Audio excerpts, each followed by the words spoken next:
Most manufacturers already invested heavily in automation and digital technologies. They have PLCs, SCADA, historians, and various applications like MES, ERP, and CMMS on IT side. These investments are valuable and these systems continue to perform their intended functions. So the obvious questions are, what happens to these investments? Do we need to replace these systems? The answer is simply no. Manufacturers need not replace what already works for them. Legacy modernization is not about replacing systems. It is about reusing the existing environment, existing investments, and adding the intelligence on the top. Think of it as adding a new intelligence layer above the existing OT and IT landscape. This intelligence layer is responsible for OT and IT integration and creates much needed operational context. This layer enables organizations to progressively move from visibility to understanding, understanding to prediction, prediction to recommendations, and recommendation to agentic operations and agentic actions. We call this intelligence layer as on-prem factory floor intelligence hub. Let us deep dive into its core architecture.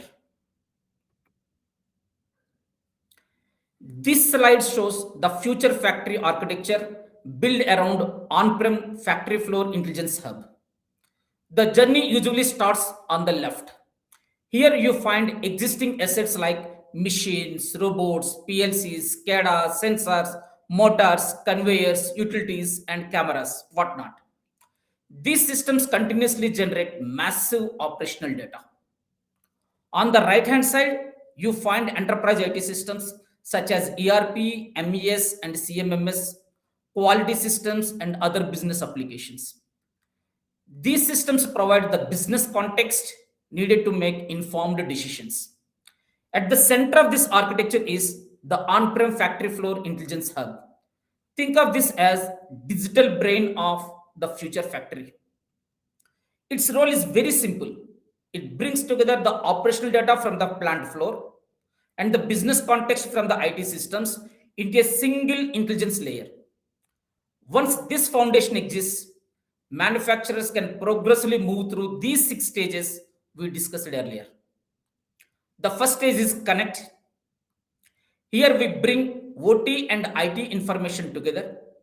The next stage is contextualize. At this stage, we move beyond the raw data and create the relationships between assets, processes, products, and operations. This is where technologies like digital twins and knowledge graphs become more and more important. At this stage, we will have clear answers on what happened. Once context is available, we can begin to understand why it has happened. Here we apply causal AI intelligence, root cause analysis, correlation techniques, and impact analysis to understand why did it happen. The next stage is predict. Here we move from understanding the past to anticipating the future. Using AI and ML, we can predict equipment failures, quality issues, and anomalies much in advance. Basically, in this stage, we will have clear answers on questions like what happens tomorrow, what happens in upcoming shift. The next stage is recommend. In this stage, AI and co-pilots not only identifies the problem, but also provides the guidance and also suggests the most appropriate actions. In this stage, we will have clear answers on what should I do. And the final stage is act. Here the system starts helping with execution. In simple terms, the agentic AI agents can take predefined actions automatically and autonomously while operating within the guardrails set by the organizations. If I summarize this entire architecture in one sentence, it connects data from the plant floor and IT side and helps you understand what happened, why happened, what happens next, and what should I do. As discussed before, the important point to remember is manufacturer need not implement all these innovations in one go. This architecture is future ready but the journey is incremental. Please underline that you need to progressively move from stage 1 to stage 6.